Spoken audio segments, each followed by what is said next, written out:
Bonjour, salam alaikum. Voilà, Nicolas, ça va? Ça va bien, alhamdoulilah. Ouais, Et toi?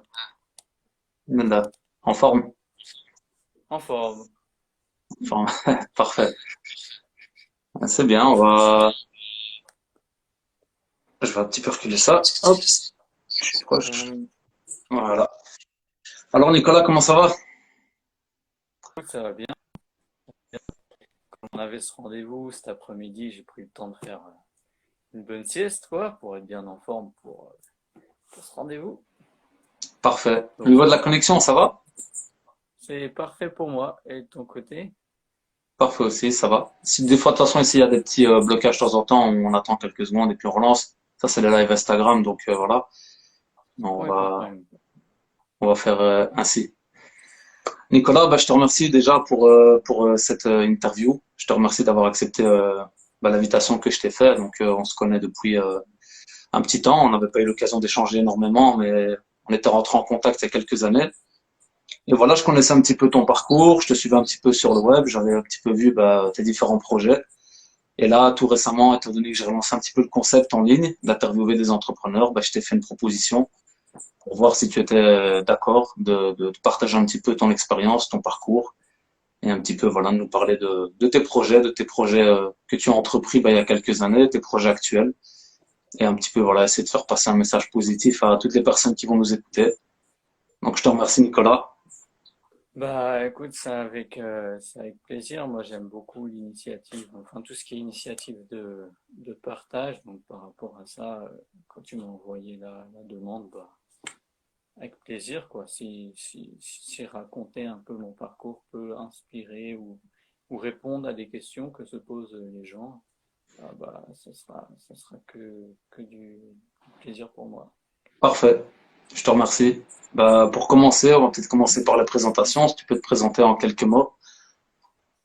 Ok, ça marche. Bon, bah, je m'appelle Nicolas Demoli, j'ai 24 ans, je suis expatrié à Agadir depuis 4 ans et demi environ. Et je suis à la tête de deux sociétés, euh, Energy une agence de marketing digital, Fleur Maroc, un service de livraison de fleurs au Maroc, et aussi à la tête des sites internet communautaires, donc coranfrançais.com qui est devenu lecoran.com dernièrement, et Ouais, aussi agi.fr. très bien. Donc à la tête agi.fr, on est trois, et, euh, et voilà, j'en fais partie avec deux autres associés. Voilà. Parfait. Très bien. Ben voilà, c'est vrai que moi c'est ça qui m'intéressait déjà, c'est que ce sont des sites, des projets qui sont déjà relativement connus au niveau communautaire, je vais dire. Et on a rarement l'occasion d'un petit peu découvrir le parcours des personnes qui sont derrière ces projets-là. Donc je pense que ça va être une belle occasion d'un petit peu en savoir plus sur toi et sur ces projets en cours. Donc tu nous as parlé que tu étais expatrié au Maroc, c'est ça, hein? Oui, c'est exact, à Agadir. À Agadir. Donc, je m'y suis installé en janvier 2016. Et pour moi, enfin, depuis que je l'ai fait, on m'a souvent posé la question, bah, est-ce que j'y suis bien? Oui, bien sûr. Est-ce Mm. que j'ai regretté à un moment donné? Non, non, jamais, quoi. Très bien, Bien. parfait. C'est bien. Voilà. Le Maroc, enfin, on reparlera de toute façon de la création d'entreprise au Maroc, mais au niveau du Maroc, ça n'a pas été un trop grand changement au niveau culturel, etc. Ça va, t'as su directement rentrer un petit peu dans le bain. Alors, en fait, bah, j'ai eu beaucoup de chance grâce à Dieu, c'est-à-dire que lorsque je suis arrivé En fait, je voulais m'expatrier. Donc, je voulais quitter la France. Je Mhm. regardais vers le Maghreb, je regardais vers la Tunisie ou le Maroc. Ok. Et c'est une rencontre, en fait, une rencontre à distance avec ma future épouse qui a fait que bah, dans la démarche de la rencontre, j'ai été à Agadir. Ok. Et là, et si je dis que j'ai beaucoup de chance, c'est parce que du coup, bah, j'ai rencontré ma future belle famille à ce moment-là, mon futur beau-frère. Et Ok. du coup, il a vachement facilité mon intégration, puisque j'ai été, bah, c'est vrai, je suis arrivé dans un pays où je connaissais personne, où je connaissais rien, Mhm. euh, ni, ni, ni, ni où est le magasin pour aller acheter des pâtes, tu Ouais, vois. tout à fait. Donc, Ouais, ouais, bien sûr.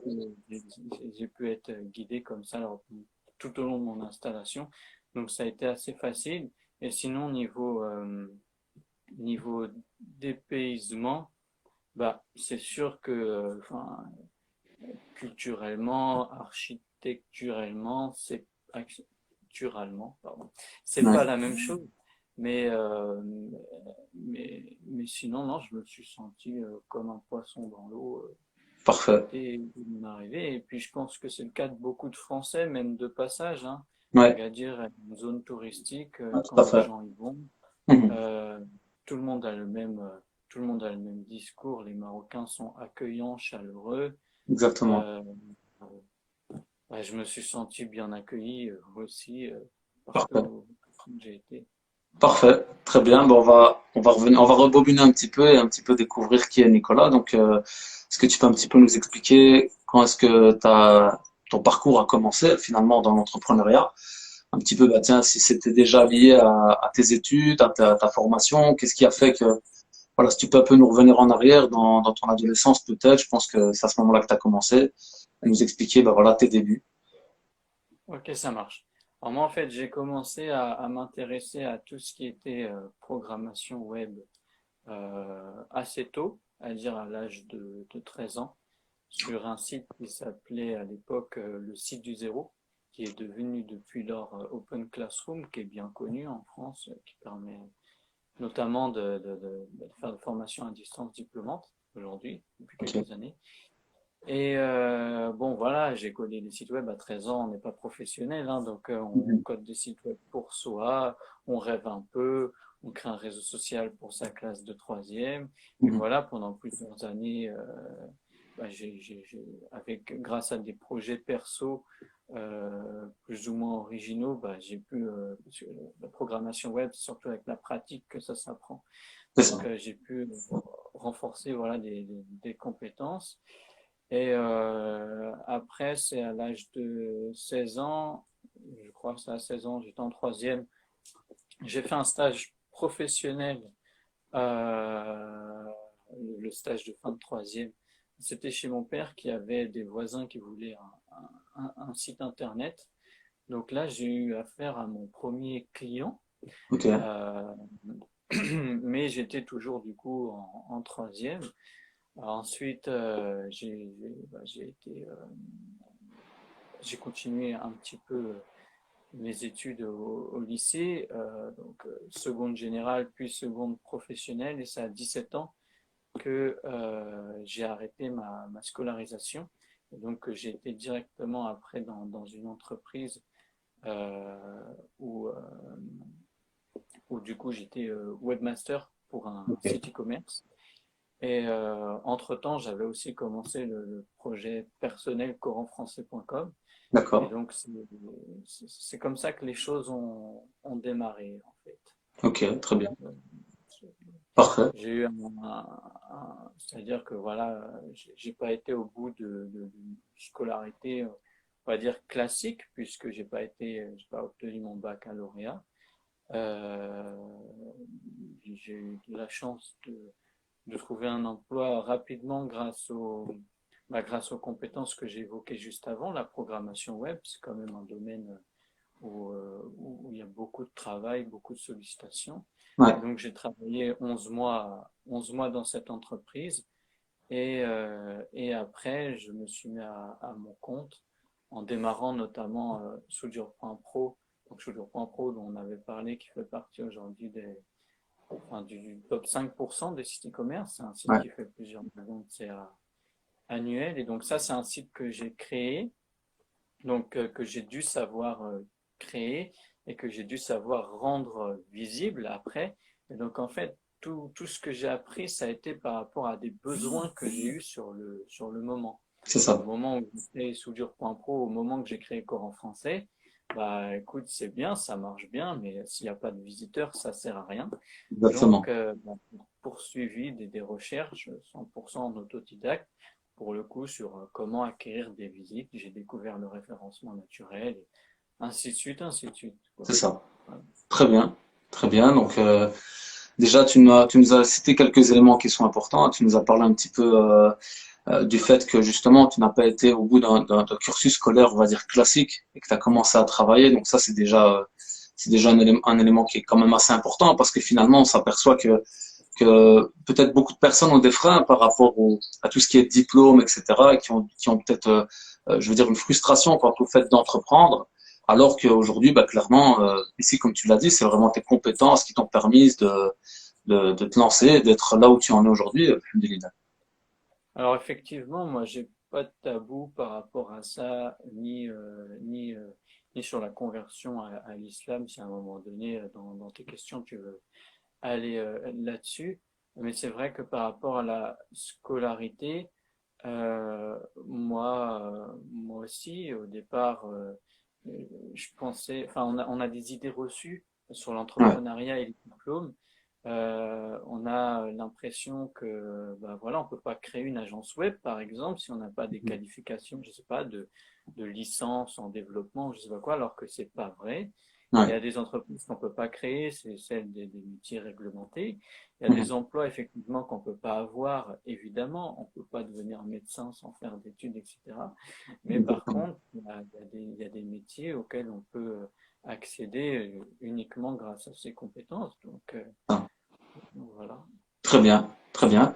Tu nous as parlé de soudure.pro. Donc, tu as travaillé après tes études et puis donc tu as lancé soudure.pro. Est-ce que tu peux un petit peu nous parler de ce projet, comme tu l'as cité, qui est donc dans le top 5%, c'est pas négligeable. Tu nous as parlé de ça, donc c'est une relation avec ton papa, si je me trompe pas. Est-ce que tu peux un petit peu nous parler de tout ça? Alors, soudure.pro, alors l'histoire, c'est que euh, mon père, ça fait plus de 20 ans qu'il était dans la commercialisation de postes à souder d'un fabricant italien qu'il devait positionner dans des magasins de bricolage. Ok. Euh, il est connu, quoi, le roi Merlin, Monsieur Bricolage, tout ça. Mhm. Et on lui a suggéré l'idée de pourquoi pas se mettre à la vente directe vers les particuliers via Mhm. la création du site internet. Et comme enfin, cette suggestion a eu lieu exactement au même moment où moi je commençais à travailler dans une société en tant que webmaster, c'était un site e-commerce, donc apprendre l'e-commerce. Bah, Mhm. il m'a fait confiance et il s'est fait confiance aussi et on s'est lancé là-dedans sans vraiment beaucoup d'expérience, puisque ça faisait Ah. vraiment que quelques mois que j'étais webmaster là où j'ai travaillé. Mhm. Et, euh, quand on a lancé ce site, très honnêtement, moi j'étais webmaster d'un site de vente en ligne de blousons en cuir, donc c'était un marché, enfin c'est grand public, quoi, les vêtements. Ouais. Les postes à souder, personnellement, je connais pas de soudeur, Ouais. j'imagine pas que ça pourrait prendre cette ampleur. Quand j'ai lancé le projet avec mon père, je Mhm. me disais, bon, si on vend 5 postes par mois déjà, Ouais. c'est pas compliqué. Mais même lui, il n'imaginait pas qu'il y aurait autant de soudeurs en France C'est ça. et que ce projet irait aussi loin. C'est génial parce qu'en fait, c'était vraiment une très belle occasion finalement. T'as ton papa qui travaille, je veux dire, depuis un certain temps dans ce domaine-là, puis toi qui te lances, et puis vous avez pu faire quelque chose ensemble qui aujourd'hui a porté ses fruits. Donc ça, enfin, je trouve ça top en fait, le fait d'avoir pu faire ça en famille, c'est une belle expérience. Oui, oui, oui. Là-dessus, c'est clair. Bon, souvent on entend que travailler en famille, c'est pas forcément l'idéal. Personnellement, j'ai deux expériences en famille. C'est donc soudure.pro, mais également Fleur Maroc que je fais avec mon épouse et Très bien. mon beau-frère. Et tout se passe bien dans le meilleur des mondes. Bien, Là, il n'y a jamais de soucis. très bien. Tout est bien. C'est top, c'est top. Et alors, on parle un petit peu de différents concepts. Ici, on parle de soudure.pro, Fleur Maroc, t'as parlé de Coran français qui est devenu le Coran.com. On parle aussi de agile.fr. Les gens, est-ce que je pense, j'ai l'impression que des fois les gens ne se rendent pas compte du potentiel qu'il y a à travers un site web. Il y a peut-être des gens qui se disent qu'on ne peut pas faire un grand parcours avec des sites web. Aujourd'hui, qu'est-ce qui représente un petit peu ces différents sites web-là, en termes de chiffres, en termes qu'est-ce que ça représente? Je veux dire, ça a vraiment un Alors, point, on peut vraiment vivre de ça, je veux dire. donc effectivement, Soudure.pro, bah, plusieurs millions d'euros de chiffre d'affaires, donc moi, c'est 4 salariés plus mon père. Ouais. Euh, Fleur Maroc, c'est 6 personnes qui ont un salaire avec Fleur Maroc, Mhm. en plus évidemment de tous nos fournisseurs. Donc l'économie profite à davantage de personnes que les gens à l'intérieur de la boîte. C'est ça. Courant français, sur les derniers 365 jours, c'est plus de 8 500 000 visites. Ouais. Donc, bon, ça, c'est pas un projet euh, professionnel, c'est un projet qui gagne de l'argent grâce à son trafic, mais qui est 100% reversé dans l'association Ça. qu'on a créée et Mhm. qu'on met en avant sur le site. Ouais. Euh, et Agib, bah, pareil, c'est plusieurs millions de visites par an qui aboutissent forcément à des revenus publicitaires, puisque quand on a des sites comme ça, donc pour le cas de Coran français et de Agib, qui sont communautaires, notre cible est clairement identifiée. Et quand on a des gens, que ce soit des associations qui cherchent à rendre leur campagne visible euh, par des musulmans, ou Ouais. des entreprises, je ne sais pas, de Hajj ou des restos halal, etc. Ils savent que s'ils s'affichent sur nos sites, ben, quand même, 99% de nos visiteurs, il y a une grande probabilité que ce soit des musulmans et donc qui Ouais. sont intéressés par C'est ça. leur, C'est ça. leur- Très bien. Donc, c'est vrai, voilà. On sous-estime un petit peu les chiffres, mais en fait, c'est énorme. On reparlera de toute façon de l'association tout à l'heure, hein, donc on y arrivera. Un petit peu, je voulais revenir un petit peu au niveau de l'entrepreneuriat, au niveau de la famille. Donc, c'est vraiment quelque chose que tes parents t'ont transmis, c'est ça? Tu m'as dit que ta maman aussi était entrepreneuse. Donc, c'est vraiment quelque chose qui t'a été transmis depuis très jeune, finalement. Effectivement. Alors là-dessus, bah, je considère que grâce à Dieu, j'ai beaucoup de chance.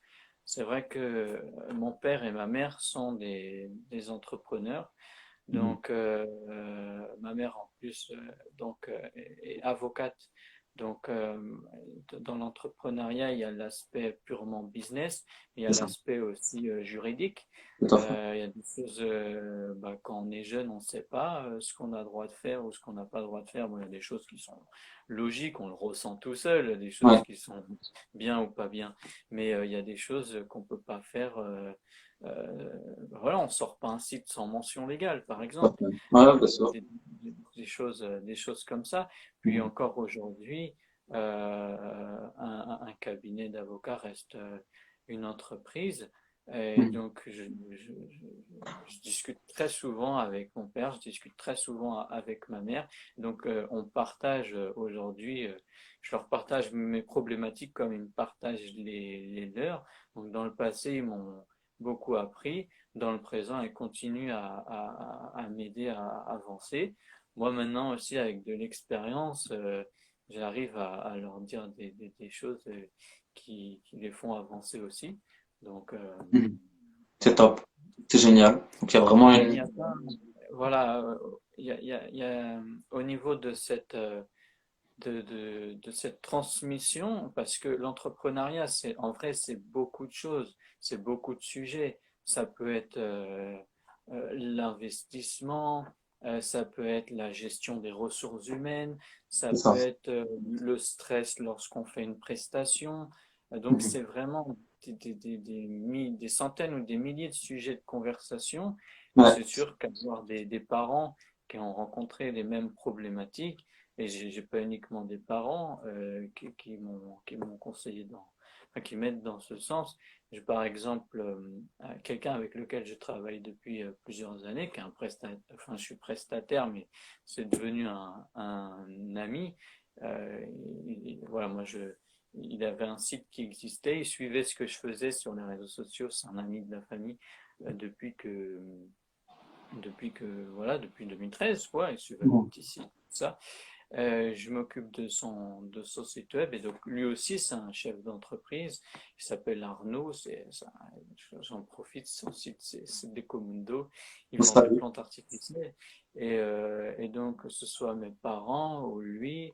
Et d'autres, de temps en temps, lors de rencontres avec d'autres entrepreneurs, Mhm. eh l'échange aide parce qu'il y a Tout à beaucoup de fait. sujets où on se pose plein de questions et on gagne du temps quand il y a des gens qui se sont déjà posé ces questions Ouais, qui te donnent leurs conclusions, quoi. c'est ça. Ouais, puis quand il y a vraiment cette dynamique au sein de la famille, c'est favorable, là, c'est un environnement favorable et ça donne envie d'avancer encore plus, quoi. C'est clair, c'est clair. Mm. Très bien. Parfait. Tu nous as parlé de Coran français, donc que tu as lancé très jeune. Est-ce que déjà à cette époque tu t'intéressais à l'islam ou est-ce que tu étais déjà converti? Comment t'es venue l'idée de lancer un petit peu un site ainsi quoi? Alors, Coran français, pareil, quand je l'ai lancé, comme j'ai dit pour Soulure Pro, j'imaginais pas que. Enfin, le projet était ambitieux quand même, hein. Je me disais, voilà, les gens. Il va y avoir quand même pas mal de gens qui cherchent à lire le Coran en ligne, bien que beaucoup de gens ont un des Corans chez eux, donc n'ont pas besoin de site ou d'application. Mais donc, oui, c'était quelques mois après ma conversion à l'islam. Donc, quand je faisais mes recherches, je tombais donc sur différents sites j'avais constaté un manque au niveau de ce qu'on pouvait trouver, quoi. Que tomber sur des sites où il y avait par exemple que le texte, des sites où il y avait que l'audio, C'est qui ça. s'adaptaient pas forcément au mobile, enfin des choses comme ça qui m'ont Mhm. dit, ah bah, je pense pouvoir proposer quelque chose qui sera plus pratique. C'est quelque chose dont j'ai besoin et l'outil pratique dont j'ai besoin n'existe pas. Donc je vais le Ouais, créer. Ce sera pratique pour moi, ça sera certainement pratique pour d'autres gens et ça a été le cas. Donc la mise en ligne du Coran français comme ça, la création après d'un moteur de recherche de versets par exemple, c'est ça. tout ça, tout ce qui a été développé sur le site, c'est soit des trucs dont j'ai eu besoin, par exemple le mode nuit, une fois j'ai lu le Coran le soir, j'ai mal aux yeux, je me dis ah bah tiens, faudrait que je fasse un mode nuit, ou sinon je vais chez des amis et elle me dit ah tu sais c'est un peu relou de devoir aller sur la sourate 1 par exemple en français, puis devoir aller sur la page en arabe. Ouais, Est-ce qu'on pourrait pas avoir les deux en même temps? Donc, ok, ça marche. On va faire une fonctionnalité où on peut afficher les versets en français et en arabe en même temps.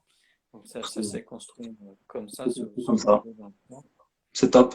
C'est top. Très bien, très bien. Ouais, donc t'imaginais pas que ça allait prendre ces proportions-là et t'as vraiment grandi aussi avec ce site-là et c'est top. Qu'est-ce que ça t'a apporté un petit peu, je veux dire même au niveau de ta conversion et tout ça, est-ce que ça a été, est-ce qu'il y a eu une énergie supplémentaire dans ton parcours? Est-ce que ça t'a apporté quelque chose de plus? Comment est-ce que tu as su concilier un petit peu la spiritualité puis l'entrepreneuriat à travers justement des projets comme tu les as cités? Alors, bon, en ce qui concerne coranfrançais.com, ça m'a permis de faire des rencontres avec des gens aujourd'hui qui me sont très chers, comme bah, par exemple, il y a la sœur qui s'occupe de rédiger des textes. Si tu vas sur le site, il y a la présentation du site. Ouais. Euh, euh, voilà, elle s'appelle Sonia.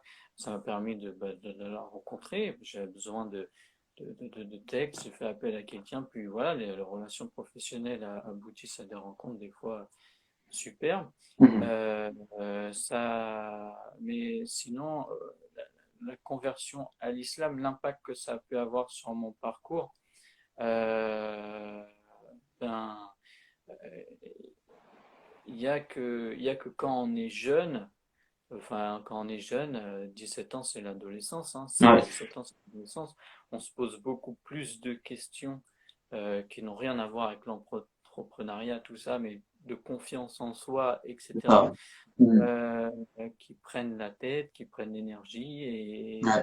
Et la conversion à l'islam m'a permis d'effacer énormément de ces questions et C'est donc ça. d'avancer beaucoup plus rapidement après dans ma vie parce que quand on est ado, bah, il y a la question de la confiance en soi, Mhm. mais la confiance en soi, aujourd'hui, dans notre culture, généralement, on la puise dans l'image que les gens peuvent avoir de nous, que ce soit au lycée ou au travers des réseaux sociaux, alors que la confiance en soi, pour moi, de ce que j'ai appris dans mon interprétation de la religion, enfin, on sait ce qui fait la valeur d'un homme ou d'une femme, c'est uniquement son niveau de piété. Et Exactement. donc, bon, ça, pour moi, ça se matérialise par le respect des obligations, mais également par des choses dans le comportement, donc les bons comportements qu'on doit avoir envers ses parents ou quoi que ce soit. Et donc, à partir de là, j'ai pu éliminer la question de la confiance en moi euh, de ce que tout le monde peut se poser, quoi, en me disant, bah voilà, moi je fais je fais, et j'essaye en tout cas de faire ce qui est bien pour Dieu, c'est ça qui fait la valeur des gens. Donc Mhm. j'ai plus trop de questions à me poser à ce niveau-là, ce qui m'a permis de me poser plein d'autres nouvelles questions, notamment des questions d'entrepreneuriat, etc., quoi. De la Très même bien. façon, l'expatriation au Maroc m'a permis d'éliminer beaucoup de questions ou de pertes d'énergie parce que, bon, c'est en France, moins maintenant, j'ai l'impression, alors peut-être, bon là actuellement je suis en France, c'est vrai qu'on parle beaucoup de coronavirus, Ouais. etc. Au Maroc, je suis déconnecté des informations françaises, mais au moment où j'y étais, si j'ai cherché à m'expatrier aussi, c'est parce que voilà, on est quand même dans un climat qui est un peu, qui est vachement lourd, quoi, au Ouais. niveau de tout ce qu'on peut entendre sur l'islam, les musulmans au quotidien. Ouais, Et donc tout à le fait. fait de, et donc en fait ça prend beaucoup d'énergie parce que ça contrarie, la contrariété, Ouais, ça épuise, tout à ça fait. fait se poser plein de questions, ça fait qu'on participe à plein de débats, que ce Mhm. soit au sein de la communauté pour trouver des solutions Tout je à sais fait. pas, pour essayer d'avancer malgré tout ça, ou au sein des gens ou avec des gens qui nous sont hostiles pour essayer qu'ils changent d'avis, etc. Ouais, Mais se prendre la tête comme ça puise beaucoup, beaucoup d'énergie. c'est ça. Et de la même façon que je t'ai dit, j'ai éliminé des questions par rapport à moi, au sens de la vie, etc., en croyant en Dieu et à la révélation. Bah, l'expatriation a fait que je suis arrivé dans un pays où, bon, enfin, on ne peut pas dire qu'il n'y a pas d'islamophobie au Maroc, ça Mhm. c'est un autre sujet, mais quand Ouais, même, mais moi je suis à Agadir, donc dans une région assez, enfin plus conservatrice que le Nord, donc il n'y a pas de question qui se pose quoi là-dessus. ouais, Donc là, j'ai pu être davantage focus encore sur, sur mon travail. c'est ça. C'est top. Donc ça t'a permis de te construire sur le plan personnel, puis après tu t'es mis dans un environnement favorable à ton évolution. Tu as préféré reculer un petit peu toutes les histoires qu'on pouvait retrouver dans nos pays, donc la France, etc. Et c'est ça. Donc tu t'es vraiment mis dans un bon environnement. Puis à présent, tu puises ton énergie dans le din, énergie din, en l'occurrence. Et donc tu peux nous parler un petit peu de la création de cette société au Maroc, à Agadir, comment ça s'est passé. Donc, tu nous as parlé du choix du Maroc par rapport à ton mariage.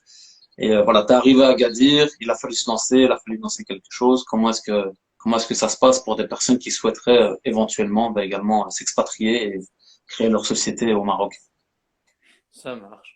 Alors, quand je suis arrivé au Maroc, donc je vivais déjà des revenus de Soudure.pro, de Decomundo que j'ai cité tout à l'heure. Donc là aussi, je ne suis pas parti au Maroc en devant devoir chercher sur place moyen de subsistance, quoi. Mhm. Je les avais déjà avant de partir. Et Ouais, il faut savoir pour les Français qui n'ont pas de double nationalité, donc soit algérienne, soit marocaine, soit tunisienne, soit sénégalaise, qu'au Maroc, c'est très difficile d'être embauché parce qu'il y a mhm. la préférence nationale au niveau de l'emploi, donc Ouais, je le précise parce que c'est ok, un très grand frein. ok, Donc, si quelqu'un qui est français comme moi, sans double nationalité, ou qui a une autre nationalité que les quatre que j'ai cités, s'il veut, il y a des possibilités, mais c'est très compliqué Mais d'être recruté. tu cites un Sinon, il faut point, tu cites un créer un point business. important, Nicolas, je me permets de t'interrompre parce que tu cites vraiment un point très important. Tu parles parce qu'on a tendance toujours à se dire que quand on arrive sur place au Maroc en étant français ou belge ou que sais-je, on a le sentiment qu'on va trouver plus facilement du travail en fait. Donc ça, c'est une erreur. Oui, parce que si t'as pas la double nationalité, donc je le répète, marocaine, algérienne, tunisienne ou sénégalaise, parce que le Maroc a des conventions avec ces pays-là, Mhm. c'est très très compliqué parce qu'il va falloir que le potentiel employeur fasse des démarches auprès de l'ANAPEC, c'est l'équivalent du Pôle emploi, pour dire Ouais. voilà, je veux recruter un étranger. Il va devoir publier une offre d'emploi et elle pourra aboutir uniquement s'il n'y a aucun local qui postule et Ah ouais, qui répond aux critères, quoi. c'est ça, En plus de ça, c'est une démarche coûteuse pour l'entreprise. c'est ça. Je le sais car je travaille avec un rédacteur à distance qui n'a pas ces nationalités-là. J'essaye de le faire venir. Et ben, bon là, tout en stand-by parce que les frontières, tout ça, Ouais, ouais, bien sûr, hein. c'est une grosse, galère. Mais voilà, et je le sais parce que j'ai aussi quelqu'un de ma famille qui est venu et qui cherchait à trouver un emploi, mais étant français et seulement français au niveau de la Ouais. nationalité, c'est trop compliqué. Ah ouais. Donc le web, finalement, t'as quand même permis, dans un sens, de pouvoir t'expatrier plus facilement d'une certaine manière. Le fait d'avoir développé une activité en amont. Effectivement, alors le web parce que oui, ça existait, mon activité existait avant mon expatriation, donc j'ai pu la faire continuer car il suffit d'une connexion Internet. Euh, et, euh, mais sinon, je connais des gens qui se sont expatriés qui ont un contrat de travail avec des boîtes françaises, Mhm. mais en ce moment, en plus, pas dire grâce au Corona, mais avec le Corona, il y a le télétravail qui se généralise un peu. Ouais, Il y il y a des gens qui n'ont pas du coup ces nationalités-là, mais qui peuvent aller au Maroc. mhm. Euh, en ayant un contrat de travail en France, quoi. Et donc C'est ça. continuer leur activité en télétravail parce que à ce niveau-là, au Maroc, on est au top et même au niveau de connexion Internet, tout ça, on est même mieux qu'en France. C'est-à-dire, Ah ouais. oui, oui, c'est-à-dire là, tu vois, on s'appelle, je suis en Bretagne, la Mhm. fibre est arrivée il n'y a pas si longtemps que ça. Ah ouais. Euh, Ma mère dans l'Oise la fibre n'est pas encore arrivée, alors qu'à Agadir, Agadir, tu as la fibre partout, et pas qu'au centre-ville. C'est-à-dire, même si tu es à 50 minutes du centre-ville, Mhm. les gens ils viennent, ils font un trou, ils passent le câble, ils mettent la Ah fibre ouais, chez c'est, toi. voilà. Donc, on a la fibre, on a la 4G. C'est Donc, top. pour travailler à distance, aucun souci, quoi. Ouais. Et le Maroc, c'est un pays qui se développe bien aussi, c'est une réalité, ça. On voit quand même qu'il y a pas mal de start-up et pas mal de projets qui se développent, hein.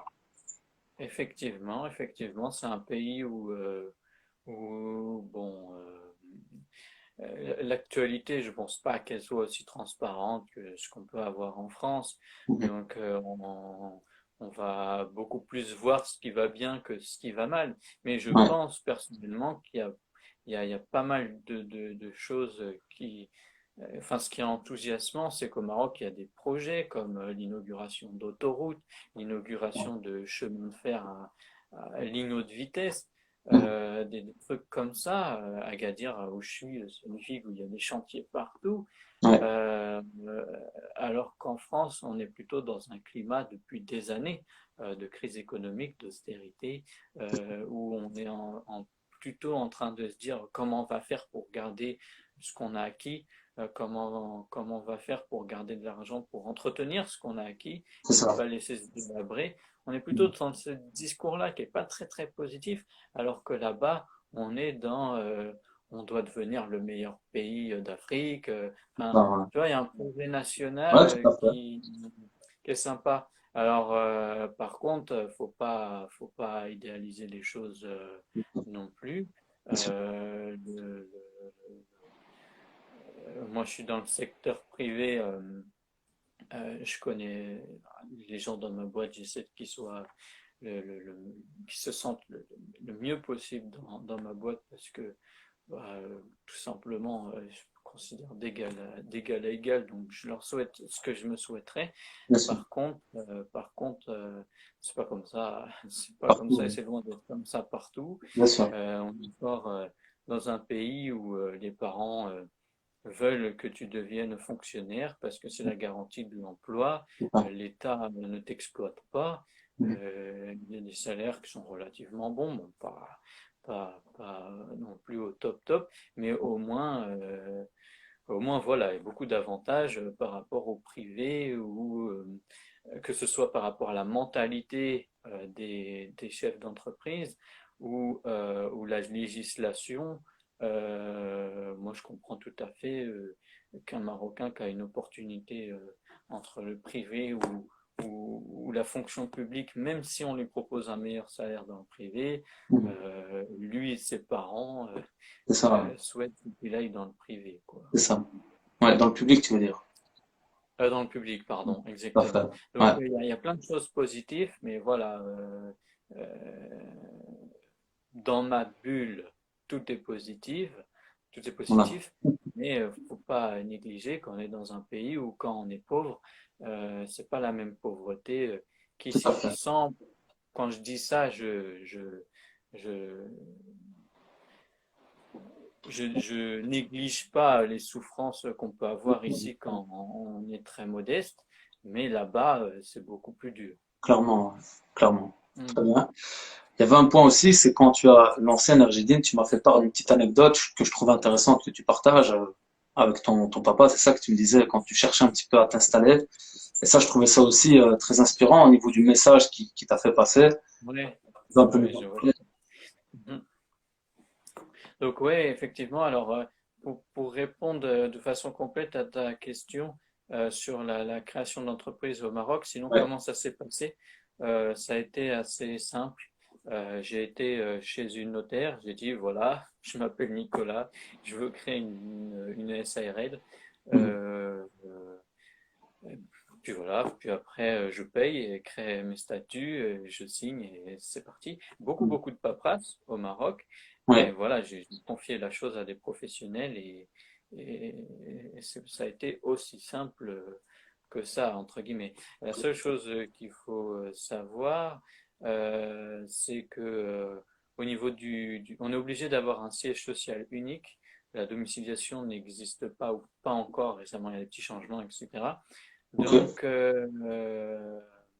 et quand on est locataire, les propriétaires sont très, très, très, très, très réticents à ce qu'on mette comme siège social euh, leur, leur appart ou leur maison. Ah ouais, ouais, Et, d'accord.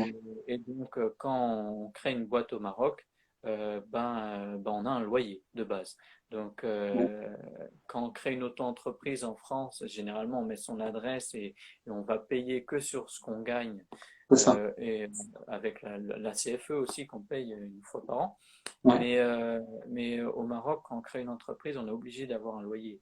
Ah ouais. Donc après, l'astuce, c'est d'essayer de trouver un garage le plus loin possible, Ouais. où ça coûte le moins cher possible Mhm. pour ça. Et là, j'ai eu la chance, j'ai pu compter sur ma belle famille, encore une fois mon beau-frère, pour me trouver ce fameux garage qui m'a permis de me lancer sans devoir assumer un loyer très élevé.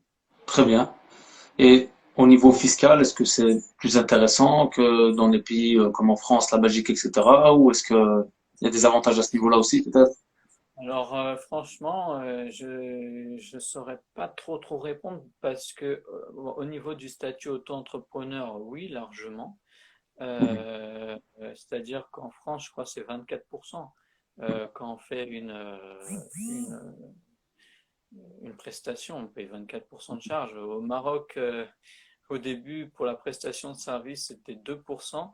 Les Ah, gens se sont plaints que c'était trop cher, ça a été ramené à 1%. ah, Et le, le plafond a été... et le plafond est bien. C'est-à-dire pour la vie là-bas, je sais que quand on a lancé le statut en France, on était limité à 34 000 euros de chiffre d'affaires par an. Avec Macron, il y a quelques années, ça a été doublé. Mais au Maroc, enfin, c'est 20 000 euros environ. Donc on est loin maintenant que ça a doublé en France du Ouais, plafond ouais. en français. Mais quand même, au Maroc, on n'a pas besoin d'autant de revenus C'est ça, que en France. tout à fait. Très bien. Après, au niveau des impôts sur les sociétés, ça, j'avoue que n'ayant pas de SARL en France, Mhm. mais juste une auto-entreprise, je suis confronté uniquement aux charges trimestrielles ou mensuelles, quoi, sur Mhm. l'auto-entreprise. Les impôts, comme tout le monde, sur ses revenus et la CFE. C'est Mais ça. là-dessus, je ne saurais pas comparer parce que actuellement, enfin jusqu'à présent, mes activités au Maroc, je suis beaucoup encore en investissement. Donc, je vis surtout de mes salaires français. Donc, j'ai pas encore eu de déclaration C'est ça. qui me permettent de faire la comparaison, quoi. Très bien. Tu peux nous parler un petit peu de tes projets actuels, donc Energy Fleur Maroc. Tu peux un petit peu nous en parler. Alors, Energydin, donc c'est une agence de marketing digital. Donc Mhm. moi, je me suis spécialisé au fil des années plutôt dans le référencement naturel. Donc les gens viennent me voir, ils ont déjà un site web généralement, Ouais, et on travaille à augmenter leur visite dans le temps. Leur profil, ça peut être aussi bien des sites e-commerce que des sites vitrines, parce que en vrai, mhm. un site aujourd'hui, ça profite aussi bien à un e-commerçant qu'un médecin. Parce que si je marque dentiste à Gadir qu'on est premier ou kiné à Gadir et qu'on est premier, ben, on a plus de clientèle. Bien sûr. Aujourd'hui, voilà, je ne vais pas trop rentrer dans les détails des Ouais, industries bien du sûr. référencement naturel, mais voilà, Mhm. Google est le réflexe numéro un quand on cherche quelque chose. Donc ça profite à tous les métiers, qu'on soit une boutique en ligne, une agence immobilière ou je ne sais quoi. Ouais. On fait aussi de la création de sites internet. Mhm. Et donc, c'est une boîte aujourd'hui, je ne sais plus combien on doit être 8 peut-être, où moi je m'occupe surtout maintenant uniquement de la stratégie. Je m'occupe encore de certains clients, mais je m'occupe surtout de la stratégie de développement de la boîte parce C'est que ça. ça fait 3 ans que je travaille avec celui qui a été qui m'a fait devenir patron en devenant mon premier Mhm. employé, C'est ça. quelqu'un qui est devenu un ami avec le temps et qui est directeur aujourd'hui de Energydin, Très qui bien. s'appelle Nafa. Et voilà, et puis Fleur Maroc, euh, bah, euh, c'est une activité beaucoup moins énergivore, dans le sens où, pareil, il y a une équipe, j'ai des collègues qui gèrent le flux de commandes au quotidien Mhm. euh, euh, de façon autonome et de façon exemplaire. Je ne sais pas si tu as vu récemment sur Facebook, on a fêté justement Oui, j'ai vu.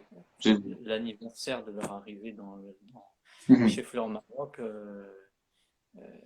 parce que ce sont des gens qui le méritent, C'est que bien. j'aime beaucoup. Tu as vraiment su créer une belle ambiance alors, au sein de ces sociétés-là. Et c'est top. Tu te sens bien au Maroc. Tu as envie de rentrer très prochainement, je suppose. Oui, bien sûr, actuellement je suis bloqué, mais oui, effectivement, je me sens bien au Maroc et le fait d'être bien entouré, que ce soit par toutes les personnes que j'ai citées ou aussi et aussi et principalement, et j'en ai pas parlé depuis le début de la vidéo, mais mon épouse, parce que je suis Ouais, marié d'accord. depuis que j'ai 19 ans, donc Energydin, Fleur Maroc n'existait pas avant le mariage. Donc, on vit tout ça ensemble depuis le début de notre mariage. Il y a quand même des différences culturelles entre les Français et les Marocains. Donc, des fois, des choses qu'on pourrait dire ou faire qui semblent logiques peuvent passer farfelues à un autre D'accord. endroit. Donc, heureusement qu'elle est là et, et dans tout, parce que au tout début de la vidéo, je t'ai dit que quand on parle d'entrepreneuriat, il y a des centaines de sujets comme les sujets RH, etc. Alors les Mhm. sujets RH, quand on va parler aussi bien de recrutement que de licenciement, donc ce qu'il y a de Ouais. moins agréable à faire, Ouais. pour le coup, on n'a pas besoin uniquement d'un soutien purement est-ce que c'est logique ou pas d'aboutir au licenciement de cette personne? Parce Ouais. que ce soit logique ou pas, c'est quelque chose qui n'est pas facile à faire et avoir un soutien au quotidien qui facilite énormément les Ouais. choses. Qui t'accompagne dans des projets, donc ça c'est top aussi, quoi. Voilà, c'est clair. C'est- Enfin, comme dans la religion, je pense que le mariage est très Bien bénéfique. sûr, bien Avec, sûr. avec quelqu'un qui partage la nôtre et qui, quand on se marie jeune, on grandit ensemble. Ça c'est bien ça. Voilà. Nickel. Il y a un dernier point que je voulais un petit peu citer avec toi. Donc, tu as parlé des sites, à l'occurrence Coran français qui est devenu lecoran.com. On le précise, on le rappelle. Euh, Par rapport au changement, déjà, est-ce que tu peux nous expliquer pourquoi ce changement au bout de 7 ans, c'est ça, 7 ans d'existence du site? Oui, alors ça n'a pas été, enfin c'est un changement, ça fait longtemps que j'avais envie de faire ce changement parce que le site il s'appelle Coran français parce qu'au départ, comme je t'ai dit, l'histoire c'est que je cherchais des ressources et moi n'étant pas arabophone, je cherchais des ressources en français et c'est C'est ça. là-dessus que j'ai vu qu'il y avait un manque. Mais après j'ai rajouté le Coran en arabe et d'autres fonctionnalités et aujourd'hui il y a peut-être plus de gens, ou alors c'est 50-50 de gens qui viennent pour lire le Coran en arabe. Et donc je trouvais qu'il y avait une incohérence de venir étudier le Coran en arabe sur coranfrançais.com. Ouais, Tu tout à vois, fait.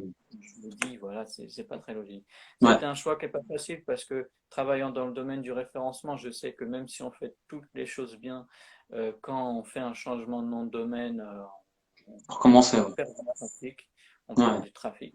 Mhm. Le temps que Google comprenne bien que le nouveau site, il mérite autant que l'ancien, quoi, que tous les signaux soient transférés, Ah ouais, que tout ce qu'il tout a à fait. appris depuis 7 ans sur Coran français, il faut qu'il l'attribue à lecoran.com. Ouais, Donc je sais qu'en faisant ça, euh, par rapport à l'engagement aussi associatif de Coran français, puisque automatiquement baisse de visite égale baisse de revenus, ouais. il y a un enjeu derrière maintenant que Non, bien sûr. Le Coran est engagé dans des projets associatifs. Donc, j'ai mis du temps à le faire. Voilà, j'ai attendu la fin, enfin un peu après la fin du Ramadan pour le faire. Et donc, l'idée, voilà, c'est que c'est ce que je t'ai dit, c'est-à-dire que c'est un site pour étudier le Coran. C'est pas un site qui est destiné aux Français non plus. Ouais. 50%, on va dire, il y a 55% de gens qui le consultent depuis la France. Mhm. Puis après, il y en a beaucoup en Belgique, il y en a beaucoup en Suisse, au Canada. Mais le pays numéro 2, 3, 4, c'est Maroc, Algérie, Tunisie, Sénégal et l'Afrique noire francophone. Ouais. Qui, et donc, J'en profite pour, lecoran.com, c'est plus mhm.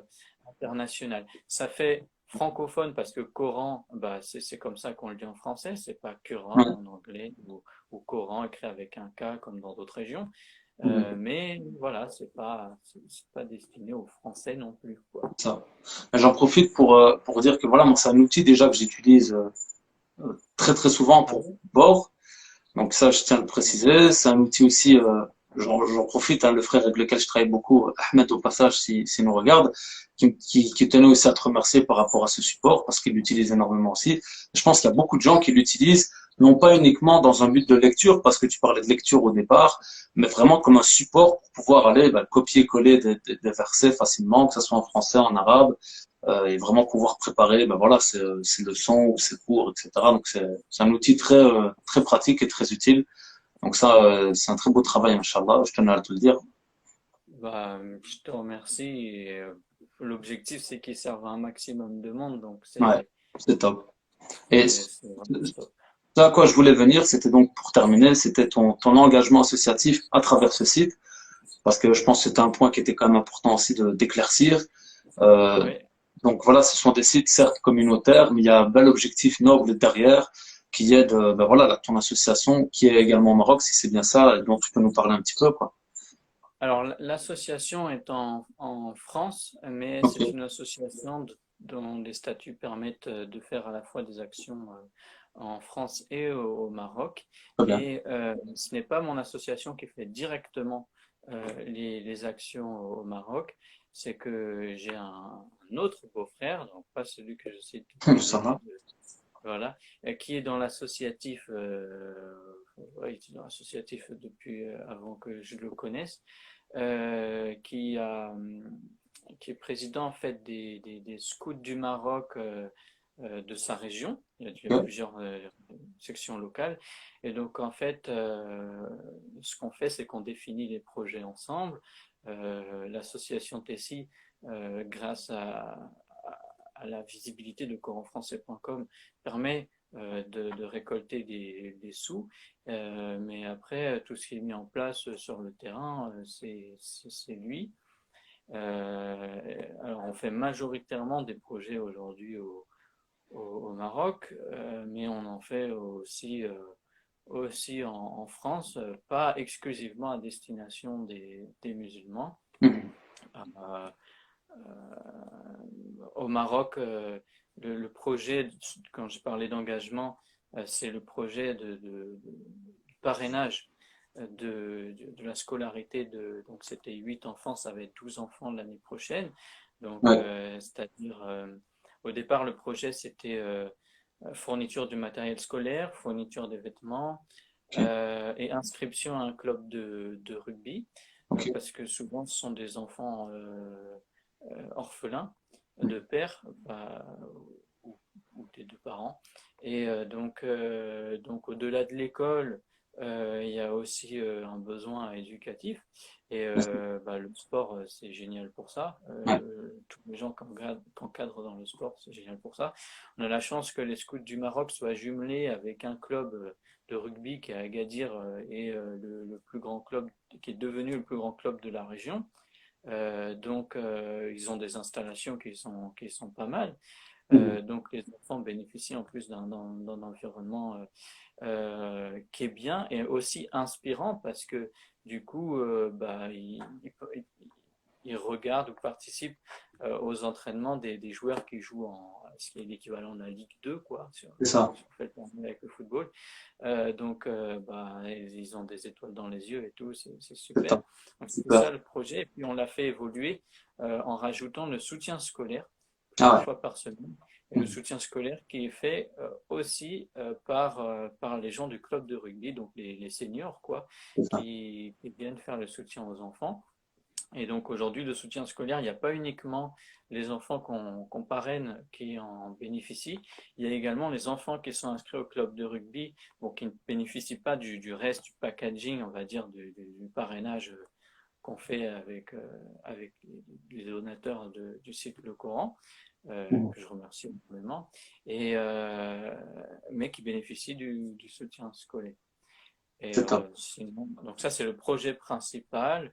L'idée, c'est d'accompagner ces enfants de l'équivalent de la sixième jusqu'à l'obtention du bac à lauréat pour que, bon, même si moi, du coup, comme je te l'ai dit, j'ai pas du tout de diplôme, quoi. J'ai pas été au bac, j'ai Mhm. bifurqué vers le pro, donc j'aurais pu avoir le BEP, mais je me suis arrêté avant.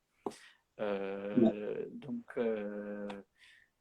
je reste néanmoins, enfin, je sais néanmoins que l'éducation c'est très important, surtout, Bien sûr, bien sûr. surtout, surtout la base, tout ce qui va être langue, Bien sûr. etc., etc. Donc, Très bien. l'objectif est de faire de ces enfants des gens qui ont toutes les chances de leur côté pour pouvoir avoir le bac et des opportunités derrière, mais également des bons citoyens à travers des valeurs qui sont transmises par le sport, Mhm. mais également la religion, parce que Bien les sûr. scouts du Maroc, c'est des scouts musulmans, Ouais, tout à forcément. fait. Voilà. C'est nickel. Je pense qu'on a fait un petit peu le tour. De toute façon, on va repartager un petit peu tous les liens de tes différents projets, tes différents sites, de l'association également, tes différentes œuvres avec l'association. Et on va mettre tout ça dans la description. Donc, l'interview sera rediffusée sur ma chaîne YouTube. Donc, Thomas Abdesalam, je partagerai le lien, je t'enverrai la vidéo une fois terminée de toute façon. Et voilà, donc je te remercie Nicolas pour le temps que tu as consacré. Tu m'avais dit que voilà, c'était pas trop ton genre de se mettre en avant comme ça, mais moi je trouvais que c'était intéressant d'un petit peu partager ton parcours et vraiment un petit peu les différents projets que tu gères. Moi je trouvais ça très inspirant. Et donc c'est top, on va repartager tout ça. Et puis la prochaine fois, ben, je viendrai te visiter à Agadir pour faire une petite vidéo, essayer de montrer un petit peu Energy un petit peu tout ça. On attend que les frontières réouvrent. Donc voilà. Avec plaisir, Inch'Allah. Ah, Moi, je te remercie pour tes questions, ta bienveillance, que ce soit dans ton approche quand tu m'as contacté pour ça, euh, m'avoir dit aussi à quoi, enfin, j'avais des questions par rapport à comment ça pourrait se passer. Tu m'as mis complètement à l'aise, donc je le dis au cas où les prochaines personnes que tu souhaites interviewer avec plaisir. se posent la question, voilà. Très bien. C'est une super expérience et puis avec plaisir, on se verra à Agadir, Inch'Allah. Je verrai Agadir, Inch'Allah. Dès qu'ils réouvrent les frontières. Voilà. Inch'Allah, c'est Bah, cool. très bien. Je te remercie Nicolas. Un grand merci à toi et qu'Allah te facilite pour la suite. Et on se Amin. reverra bientôt, j'espère, donc à l'occurrence au Maroc. Je te souhaite la même chose et puis à bientôt, j'espère. Inch'Allah. Ah, bah, Salam alaikum. ah,